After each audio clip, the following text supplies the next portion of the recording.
Nobody does it better than Regent Seven Seas Cruises. Enjoy all-inclusive, unrivaled luxury with unlimited shore excursions, indulgent cuisine, personalized service, and more aboard spacious all-suite ships. Visit rssc.com to experience the unrivaled. Want instant MVP status? Join the new Dick's Scorecard Plus program. For $99, Scorecard Plus members enjoy 1 year packed with perks, like $80 in annual bonus rewards, free shipping with no minimum purchase, triple points on 2 purchases, and more. That's over $160 in benefits. Join Dick's Scorecard Plus today and score more than ever. Tap the banner to learn more. Exclusions and terms apply. Visit dix.com/scorecard plus for details. Looking for these better days. It is Friday, June 12th. I'm Scott Seidenberg. Here's what you need to know to make today a better day. The College World Series gets underway today in Omaha. World Cup officially underway. We have Championship Series continuing over the weekend and a UFC fight in the president's backyard. AJ Hoffman joins me on this episode of Better Day presented by FanDuel. And AJ, we are recording this here on Thursday prior to the Golden Knights taking on the Carolina Hurricanes in Game 1 of the Stanley Cup Final. So I want to give the audience, the people that are listening to this pod, whatever time they might be listening to, a little bit of a what-if scenario. So here we go. If you're listening to this podcast on Friday morning and the Golden Knights have taken a 3-2 series lead over Carolina, go. AJ, man, unbelievable. I can't believe VGK won last night, took a 3-2 series lead. What a game. I'm very excited. I'm in a good mood. It was a great result after a real punch in the balls with the Spurs game on Wednesday night. So a great result, Scott. Go Knights, go.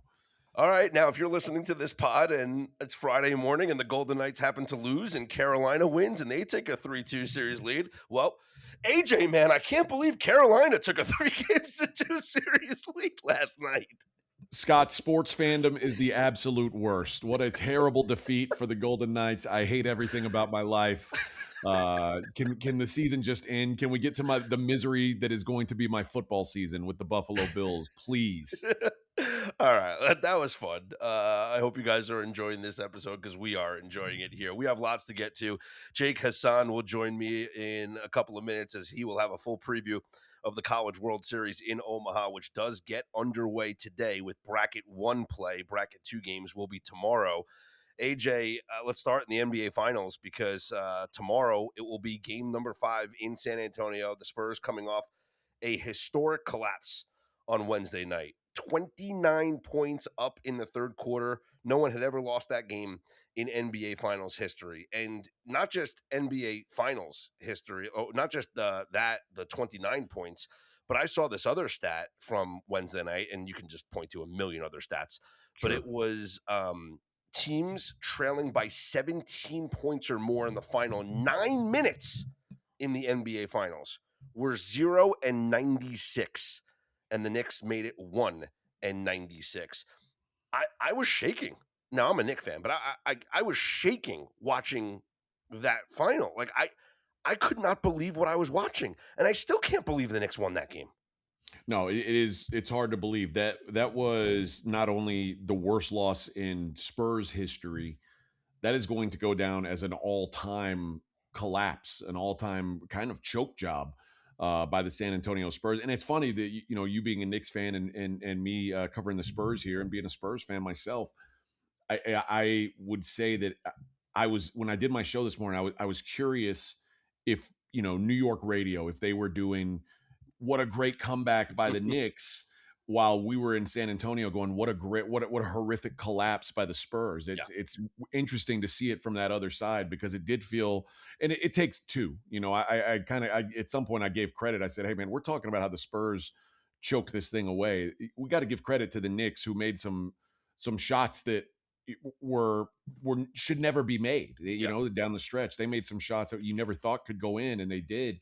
But like Charles Barkley said after the game, there's no 29-point comeback unless the team that's got that lead does some really boneheaded things to let you back in it. And the Spurs did so many boneheaded things that night. Well, yeah, the one thing that I said is during the 13-0 run last night for the New York Knicks, This was the possession result for the San Antonio Spurs. Missed three-pointer, missed three-pointer, missed three-pointer, missed three-pointer, missed three-pointer, missed three-pointer. AJ, that's a fireable offense for a coach. Like you can't, you don't call a timeout and tell your team, guys, stop taking threes, or hey, just get to the foul line. And they did. I will give the Spurs credit, because then late in the fourth quarter, they did attack and get to the free throw line. And Mike Breen did a good job of saying, like, that's how you slow a team down. Or Richard Jefferson, what they were saying, they were talking about it. They were saying, hey, that's how you slow the momentum down, is get to the free throw line. But when you see those possessions and it's 6 straight possessions of 6 straight missed three-pointers, that's terrible basketball.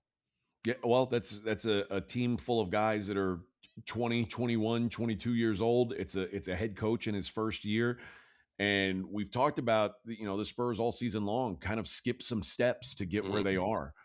And the world, it makes it very difficult to do that. And I think this is kind of an example of them learning on the fly, the things that cannot happen, quite frankly. And there was some hard lessons learned in Game 4 that are going to be remembered for some time. And quite frankly, that I have a hard time imagining a world where the Spurs even extend this game or extend this series. Really? I think the Spurs, their souls fell out in that game. I mean, wow. I mean, imagine that happening to you. Imagine trying to come back from that. Imagine what it's got to be like in the locker room. Imagine what it was like in the locker room at halftime. I said, I bet they were playing music. I bet they were having a good time at halftime, just saying, hey, man, keep going. They had just, you mentioned the threes. They set the record for most three-pointers made in the first half of an NBA Finals game. And in their minds, that made them the 2016 Golden State Warriors. Yeah. And except Steph Curry and Klay Thompson aren't on this team. So then when they went out to try and do it in the second half, they remembered who they are, which is a mediocre at best three-point shooting team. And it bit them in the ass. I feel like that was just such a momentum thief that it's hard for me to imagine that they get up for this game. And I think that, I was at the first 2 games of this NBA Finals, and there were a lot of Knicks fans there.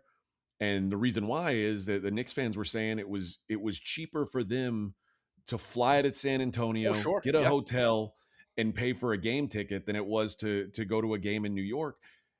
I expect they're willing to pay premium for a closeout game, and I think a lot of Spurs fans after that Game 4 are going to be willing to sell their tickets. I think there's going to be a strong contingent of Knicks fans in the Frost Center down here on Saturday.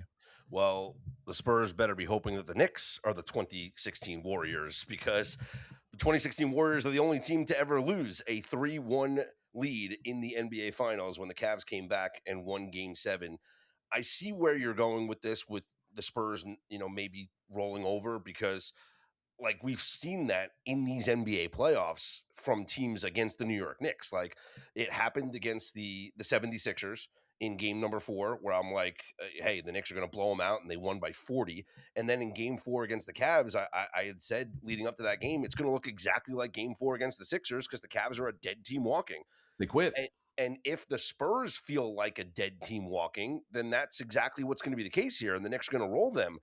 I want to believe, AJ, with as competitive as this finals has been, despite the 3-1 series lead, that's not going to happen. I mean, one of my best bets is going to be Spurs in the first quarter because of the system. It's a wise one, isn't it? Well, the system so far now, which is the team that loses in the series, then favored in the next game, is 22-9-1 straight up in the first quarter, and that's with the Knicks not winning the first quarter in game number 4. And the Spurs' dominance in the first quarter in this entire postseason, 15-5-2 straight up, 12-7 against the spread, and 9-1 against the spread in their last 10 games in the first quarter. I want to bet the Spurs to come out hot again and have a double-digit lead like they've been doing in every single game here. But if you think that there's a possibility that this is it for them, it kind of gives me a little bit of pause. Yeah, I don't have much confidence in them going forward. I thought I was surprised to see the line open up at 5.5, which is the same as it was for game 1 and 2. And I get the thought we talk about it. We used to talk about it all the time on our show together. The bounce, they're the zigzag Yeah. effect, and this feels like it. But man, we've never seen something like this, Scott. No. There is no, when your emotional roller coaster crashes, you don't know where it's headed next, and that had to be a crash. There's no other way to describe it, and maybe there's a world where the Knicks kind of play with house money and they know they're going to get back in front of their crowd. Hmm. I don't think that's the case. I would not bet against the Spurs in the first quarter. I haven't done it all year. I won't Yeah. start doing it now. It's just such a great bet. The way that team starts out, and Can I it's can I been play can I play conspiracy theorist? sure. Don't you think the NBA wants the Knicks to win at Madison Square Garden with all the celebrities courtside, with all the dignitaries in attendance, the imagery of hoisting the Larry O'Brien trophy at the world's most famous arena? Don't you think the NBA just wants that to happen? Oh, I'm sure they do. And there's the referee that is likely, we don't know yet. We'll know tomorrow, but the referee that seems to be in the rotation to get the call is Scott Foster, The extender. and the extender. So I mean, maybe that's the case. If I were a conspiracy theorist, yeah, there's ways you can imagine it happening. And you're right, man. That some of the numbers of what the Spurs have done, like the Spurs have led for so much of this series. Yeah. The Spurs have had a double digit lead for over 26% of the minutes played, and they're down 3 games to 1. It's unbelievable that they have not done this. The Knicks are the second team ever to win multiple finals games by Mhm. 1 point. There is just the air has to have been let out of the balloon.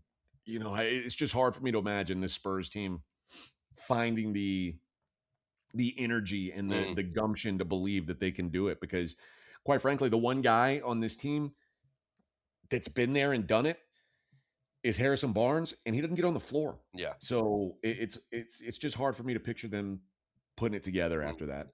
Spurs 5.5 point favorites up on FanDuel, total 216.5. Well, AJ, on Sunday, it is the most unprecedented event that we have ever seen. When it was first being talked about, I thought it was a joke, and it might have started out that way as a joke between Dana White and President Trump. But come Sunday, we are having a UFC event on the lawn of the White House. I I, I don't know what to say, AJ. I just really don't know what to say. Like, I guess this takes the backyard fights, old YouTube videos to a whole new level, right? Yeah, this is. I thought it was a joke as well when I first heard about it, but they seem to have pulled it off, and kudos to them for pulling it off. It's got an opportunity to be a really cool event. Now there's thousands of things that could go wrong from a technical standpoint, but it looks like it's set to go off. Despite the best efforts of some other people to shut it down, the park services and things like that. Hmm. But Trump is looking at this like his birthday party, and I don't think they're going to take that away from him. So yeah, it should be a really cool event. Unfortunately, most of the fights, and there's only 7 fights on the card, which is unique. Normally, for those who don't know, there's usually about between 12 and 14 fights on a UFC card. So about half of what a normal UFC card is. And most of the fights are very lopsided odds. So there's only a handful of fights where there's any real, doubt about what's going to Hmm. happen. But yeah, it should be a fun event either way, and I think it's must see television. I think we're going to see a lot of people tuned into this thing. Okay, how does the environment affect your handicap? We're talking obviously the fight's going to go when the sun goes down, right? So about like 7:30, I guess the card will start or whatever. It's probably going to be 70 degrees. It's going to be like Yeah. 90 to 100 degrees during the day. So it's probably going to be like 70 degrees the last I saw the weather report for Sunday night. It's going to be humid. It's going to be sticky and muggy because that's what it is in DC and in other parts of the Northeast. How do you think that impacts these fighters? And is there a way that we can use that to our advantage when handicapping these fights? Sadly, I don't think there's much. I think that a lot of these guys grew up, particularly some of these Brazilians and things like They that just grew fight up in the fighting jungle. in Is that the what you're saying, AJ? They just yeah, fight in I the mean, they're rainforest. yeah, I mean, most of these people and myself included, I've had fights inside bars. Like, Yeah. it's when you're coming up as a fighter, you fight in wherever they tell you to fight, and it's not always a pretty arena. So most of these guys in their amateur careers or their younger days fought in some pretty dumpy spots. Okay. If you go back and find Justin Gaethje's very first fight, the very first fight of his career is outdoors at like a state fair. Yeah. So I mean, a lot of these guys have done it before. It's now they've never done it with the lights that are going to be on them in this one. It's going to Mhm. be to me that's the biggest deal is the exposure and like is the moment too big, is the pressure too big for them, because this is going to be like I said, a very heavily viewed fight. But no, I don't know that the outdoor factor of it is going to be much of a factor Okay. unless unless somehow there's something that goes wrong. If there's a ton of rain and that we end up getting some sort of leak or something. But then I think we're going to see safety Yeah. precautions put in place. So no, I don't think the environment's going to play too big of a role. All right, let's talk about some of these fights. Your boy Derek Lewis, he's always fun to watch. He is a plus 310 dog up on FanDuel right now. But you know that when Derek Lewis fights, he's always one punch away from ending it. Like, do we take a shot at plus 310 thinking that he knocks this guy out? Or do we do Derek Lewis by TKO, like as a prop to get it here? Is it worth the sprinkle on him? I think it's worth a sprinkle. I do think that Derek is kind of shot as a fighter. Yeah. He's no longer. There was a time where his power was enough to just make him a title contender. I don't think that's the case anymore. But he does have the kind of power still that if he catches you, it can put you out. And Josh Hokett is going to have some edges on him. He's going to be the much better wrestler if he fights this fight smart. He'll be able to take Derek down and take him out of his game. The problem is Josh Hokett is not a big heavyweight, and it's one thing to be able to take Derek Lewis down. It's another to be able to hold him down.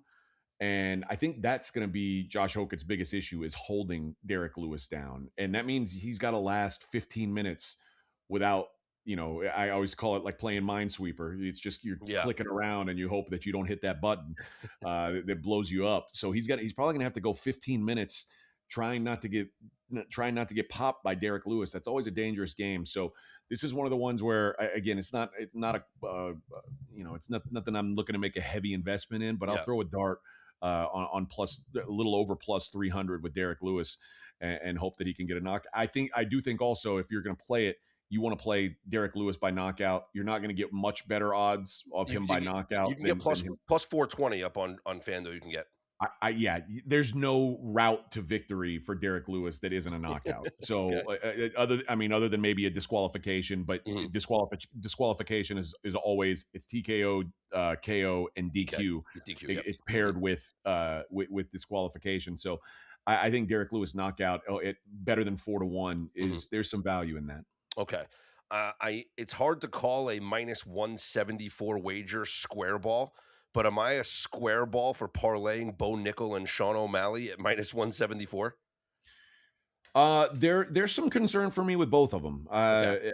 Bo Nickel, this is Bo Nickel is the guy that on this card that he's an Olympian. He is, or not, he was an Olympic trials guy. He's he's an American wrestler. He was an All-American Hmm. in college, and he's kind of what we expected this card to be built around, like USA. Yeah, the Kurt Angle They types. they did not give him an easy matchup, and Kyle Dawkins is a good fighter, and also stylistically a tough matchup for an American wrestler. Hmm. Dawkins' biggest strength is his front headlock game, Darce chokes, anaconda chokes. These are chokes that you get on people who shoot double leg takedowns, and that's what Bo Nickel does. Now, Bo Nickel's a better athlete than Dawkins. He's going to have a lot of advantages, but I don't think there's value on the number with Bo Nickel. I think that Bo Nickel is very overpriced in this match. I see a lot of pass that he could get caught. I think he wins, but I did not like the price. And kind of the same with O'Malley. Sean O'Malley's not looked like a world beater his last couple times out. And at some point, I said this the first time, he lost. When you take that guy's, when you take it away from him, when you take the invincibility factor away from him, when you take I'm the undefeated, I'm the best, and now suddenly your flaws have been exposed. How did these guys who are really confident, almost, I mean, cocky in Sean O'Malley's case, how do they respond when they're no longer the king of things? And we've seen them have to tap out. We've seen them get beat down, which we've now seen Sean O'Malley get beat down. I don't know that he is warranted of being such a big favorite either. He again, another guy who should win. His opponent is a very solid guy who's gotten a lot better. I think Sean wins, but again, those two lines, probably more than any on the card, are the ones that I was very uncomfortable with the favorites being as big of a favorite as they are. What do you think of round robining all these dogs? Like just do the 5 big dogs in Daukus, Michael Chandler, Derek Lewis, Zahabi, and Gaethje, and doing like a round robin. Do like a $10 round robin on those. I mean, I'd rather do it. I'd rather do it with just 3 of them. Okay. We'll get to Michael Chandler. Michael Chandler has almost no path to victory in my mind. Unfortunately, this is Michael Chandler's a shot fighter, and he is getting a matchup here that it's really hard for me to picture a way for him to stay competitive in this thing. Mauricio Hufi is a savage. This dude is going to come at him and try to hurt him. And Michael Chandler's chin just is not what it was. Under 1.5 rounds is the way that I'm playing this one. Maybe there's a world where Chandler catches something big and he's going to be effective in the first round. But I believe Chandler's chin is shot, and I think Hufi finishes him early. So the under 1.5 rounds is you, depending on where you look, you can get a decent price on it, or you can get around even money on it. So that's the way I'm looking at that one. I don't think there's a world where Chandler can be competitive, and I guess let's spin that into Justin Gaethje as well. This is a horrible, horrible, horrible matchup for Justin Gaethje, because Justin Gaethje, like, you'll hear about him being a wrestler in college and he's an All-American. Justin Gaethje is not a wrestler. He hasn't wrestled in I don't know, 20 years. He doesn't wrestle. I don't think he wrestles hard in training. I think he does, whatever you've got to do to get through your classes, but he's not focused on wrestling. So he doesn't really have there's not a world where he's going to be taking down Ilia Topuria. And Ilia Topuria is probably the most complete fighter in the world. I mean, he is that good. And he is another guy who it will put damage on you. And there's a very, very small window where I can see Justin Gaethje even, weaving a needle to make this a competitive fight.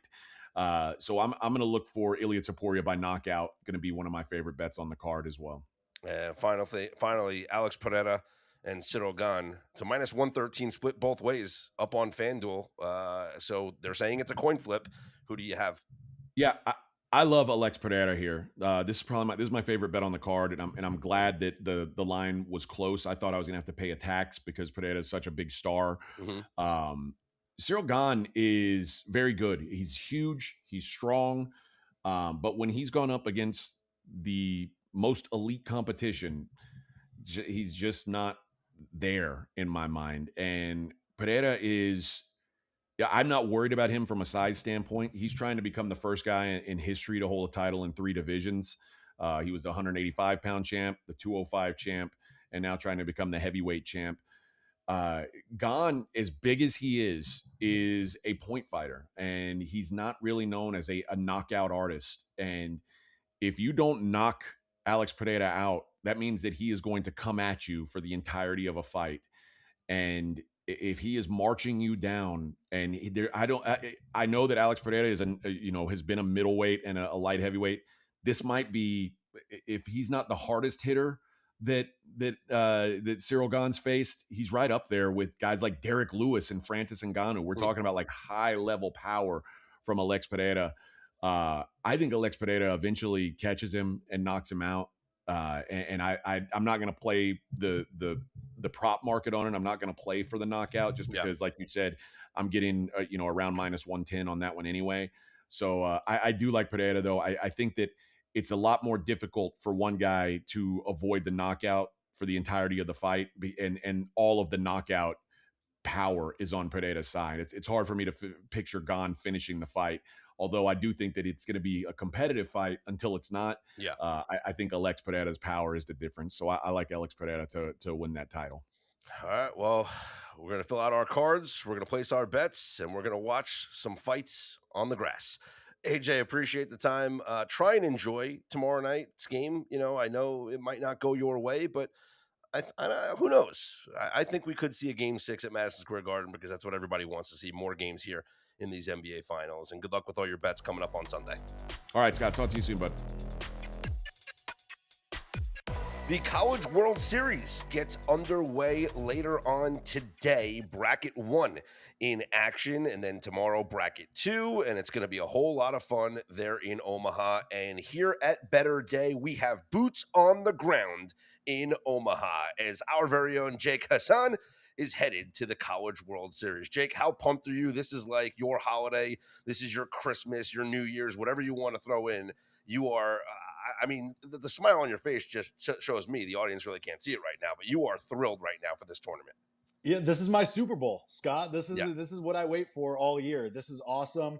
Does it help that I have Texas 20-1 tickets for before the year? Yes, obviously that helps things. They're among the final 8. But yeah, this is awesome. I truly think that the College World Series is one of the best events sporting-wise of the year. I'm super pumped with all of the recognition it's been getting over the last couple of years, and especially this year, it feels like it's really exploded. So very excited, very stoked to go do some Jello shots with the fans of the SEC fans and the West Virginia fans, but it's going to be awesome. I'm really pumped. I can't wait because the Circa crew goes out every year as well, and they post odds on which school's going to take the most Jello shots, and it's a whole lot of fun. And look, you said it. And I've talked about it on this pod. I've talked about it on other shows. The College World Series has become more of a bettable event. It has become more of a marketable event because college baseball has gotten better over the past couple of years. NIL has played a huge part of it because players now can get paid and they don't have to decide, oh, well, I'm just going to get drafted out of high school, go into the minors, make some money. It's not good money, make some money, and then hope to get developed. Now kids are being developed in college, and Major League Baseball is recognizing it as well because they're doing away with all these minor league programs, and they're saying, hey, if the NBA and NFL can use college as a feeder program, why aren't we using college as a feeder program? And we've seen in recent years players that go directly from college and playing in the College World Series to get drafted in the first round and then find their way onto a major league lineup very, very quickly. Do you see some of those players here in this field in Omaha that will be on a major league team and notably in the lineup or maybe on the mound as soon as maybe next season? Yeah, to bring it back to guys who go express right from college to the majors. A guy named Paul Skeens was in the College World Series, winning a national championship 3 years ago. The following summer, he won the Rookie of the Year award. He's unbelievable. So this happens a lot. There absolutely are guys like this in this field on just about all of the teams. Daniel Jackson of Georgia, who's one of the finalists for the Player of the Year, the Golden Spikes College Player of the Year. You have somebody like him. Dylan Volantis of Texas, a pitcher who isn't draft eligible quite yet, but after his junior year coming up, and then he's going to go to the draft, he's going to be up to be the first pitcher off the board in next year's draft. So he's somebody to keep his eye on. Justin LeBron for Alabama, a guy who is going to be a top 5 pick in a couple of weeks in this upcoming draft. You're right, Scott. You see this with college players, especially from SEC programs or ACC, like big time programs. They shoot right to the majors. So you're going to see a lot of these guys. I think if you're asking me to pick one out of the from this team of 8, I think Justin LeBron is the guy. Alabama's shortstop. He's probably going to be a top 5 pick here in just a couple of weeks, and we'll see him very shortly in the majors. Well, let's talk about the SEC because there's a fun bet up on FanDuel right now that you can bet on the College World Series. SEC versus the field. The SEC minus 190. Up on FanDuel right now, and looking at the teams, here's who's in the brackets. Bracket 1, West Virginia versus Troy, North Carolina versus Ole Miss. Bracket 2, Alabama versus Oklahoma, Georgia versus Texas. So it's an all SEC bracket number 2. Yes. But would you bet the SEC at minus 190 versus the field right now? Honestly, I would. I think this should probably be more like minus 250. There's a chance you get SEC versus SEC championship. Ole Miss comes out of the left side, then you're good. You cash. You're just set. There's a chance that you cash this bet on Tuesday. But I think that somebody from the right side is going to win regardless. Between Texas and Georgia, I think you have your champion there between those two teams, to be completely honest with you, Scott. I do try to take my Texas bias and those tickets out of it. But I do think that, and you go back in history and hashtag trends, but usually the team out of the right side of the bracket wins this. It's usually the stronger side of the bracket. I think that's true again this year. But again, the big thing here is you don't even have to lay minus 200, and you might cash this bet on Tuesday before a game is even played in the National Championship Series. Oh, that's amazing. Yeah, I think I'm going to take it. I think I'm going to do that bet. Minus 190 up on FanDuel right now. Also up on FanDuel, here are your odds to be crowned your national champion. North Carolina is the favorite at plus 290. Georgia plus 300. Texas, the team that you have the ticket on, Jake, is at plus 320. West Virginia 7-1. Ole Miss 8-1. Alabama 13-1. Oklahoma 18-1. And your longest shot in the field, Troy at 27-1. Take your Texas ticket bias out of this, and let's ignore the top two favorites in North Carolina and Georgia. So now we're taking out the top three favorites, North Carolina, Georgia, and Texas. From West Virginia on, 7-1 or greater, who is live in your opinion? I think West Virginia is way live. This pitching staff is absolutely unbelievable. We saw it in the super regionals, and granted, it was against Cal Poly, who was a little bit out of their depth. They had to go across the country, go to Morgantown, which we saw was an insane environment to try and play in. But this West Virginia pitching staff was absolute nails all year long. I think pound for pound, front end Friday night ace starter to the last freshman in the bullpen, I think pound for pound, West Virginia has the best pitching staff here. But I think they have the juice. They're playing with a team that has a ton of confidence. They beat the brakes off Cal Poly in both games in the Supers. They played a little bit of a close series. They had to go 7 games, barely beat Kentucky in the regional round, the first round of the tournament. But they're playing with a lot of confidence. I'm expecting a huge West Virginia contingent in Omaha. I mean, Scott, we got Pat McAfee boots on the ground as well here. So, like West Virginia has a lot of fan support behind them. I expect them to be at the top of the leaderboard for the Jello shots too, honestly. But even on the field, this team has what it takes. I think they are way live. I actually expect them to come out of the left side of the bracket. I think they're going to be in the National Championship Series. And then if we're talking about price, though, Oklahoma at 18-1 on FanDuel seems like a lot of value to me. I think they should be priced closer to that Alabama Ole Miss range in that 8 to 13.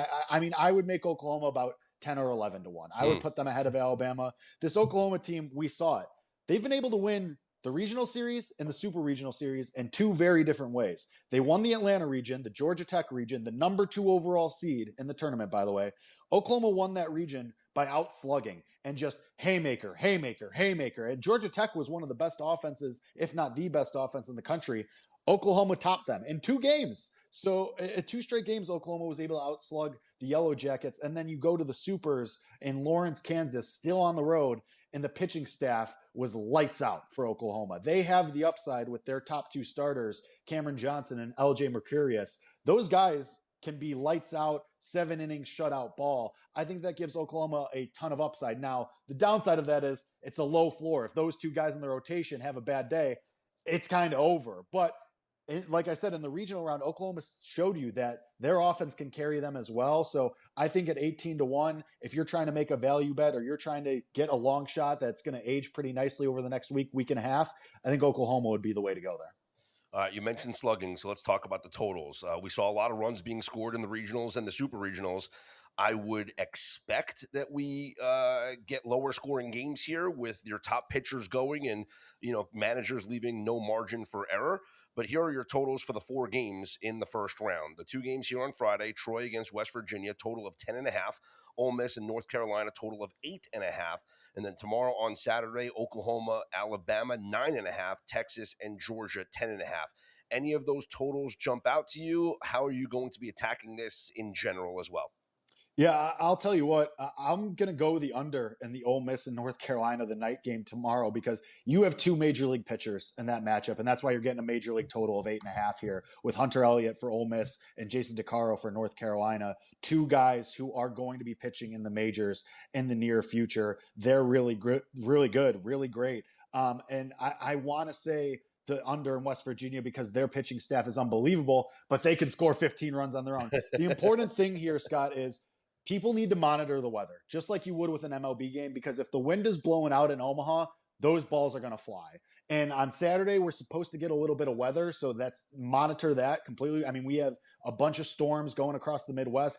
I live in Chicago. Yesterday, on Wednesday, there was a big storm in Chicago. These storm fronts are going across the Midwest. It's going to hit Nebraska on Saturday, maybe even a little bit Friday. So check the weather, check those wind directions. But if the wind is favorable, overs are going to be the play. But I will say, if you want a bet for sure, under 8.5 in Ole Miss and North Carolina is going to be something on my card. All right. Anything else you're looking at from maybe a side or a run line here in the first round? I played West Virginia run line in both games in the Super Regional, and I think there's no reason to go away from it here. Okay. I just gushed about that pitching staff. I like what the offense can do. And Troy, I give them credit for getting here. They're a team that over the past 10, 15 years, they've been in this spot before, so they have program history. They're not just a plucky Cinderella, but they really didn't have to play much to get here. They came out of the Gainesville region, and they beat Florida, but they beat the brakes off Florida, a Florida team that was very volatile all year. And then you hosted against Little Rock, and Little Rock barely got off the plane. It looked like they didn't even get off the plane for that Super Regional. So I think Troy gets a little bit exposed in this first game. Like I said, West Virginia with the McAfee Show contingent, with their fans being there, and it's going to be rabid. I'm going to be at this game, so I'm going to be on West Virginia on the run line in that one. And then I think getting Oklahoma, I mean, right now on FanDuel, Oklahoma -108, Alabama -120. I think that's a mistake. I think you're getting about 12 cents. I would make Oklahoma a favorite, honestly. Maybe I would have had this flipped. So I think Oklahoma on the money line is a good play for Saturday morning as well. And then I'm taking my Texas bias out of it, Scott. Okay. I don't know how you make Georgia a +106 favorite against anyone. The way that this team is playing right now and has played for a month or so after they won the SEC tournament, cruised through supers and the regional play. I think Georgia at +106 right now is a complete misprice. I would make this a pick at worst. Georgia, I get it because Dylan Volantis is going for Texas, so you got to make the Longhorns the favorite because they have the pitching advantage. But Georgia should not be a plus money dog in this matchup. So it hurts my heart to say, but the value is on the Bulldogs on the money line for the Saturday night game. Jake, great stuff, man. Have so much fun this weekend there in Omaha. Report back to us. We'll post some stuff on the Better Day Twitter account as well, and we'll have picks throughout the weekend and throughout this tournament. Good luck with all your bets, and we'll talk to you throughout the weekend. Absolutely, Scott. Thanks. So there you have it, the College World Series preview from Jake Hassan. My thanks to AJ Hoffman, who joined us earlier to break down NBA Finals game number 5 and UFC Freedom 250. As always, plays will be up on BetterDay.com and our newsletter as well. To learn how you can become a Better Day Insider or Premium member, just click on the link on our homepage at BetterDay.com. Follow us across all your social media channels and be on the lookout for our major announcement coming soon. I'm Scott Seidenberg. Here's hoping you make today and every day a better day.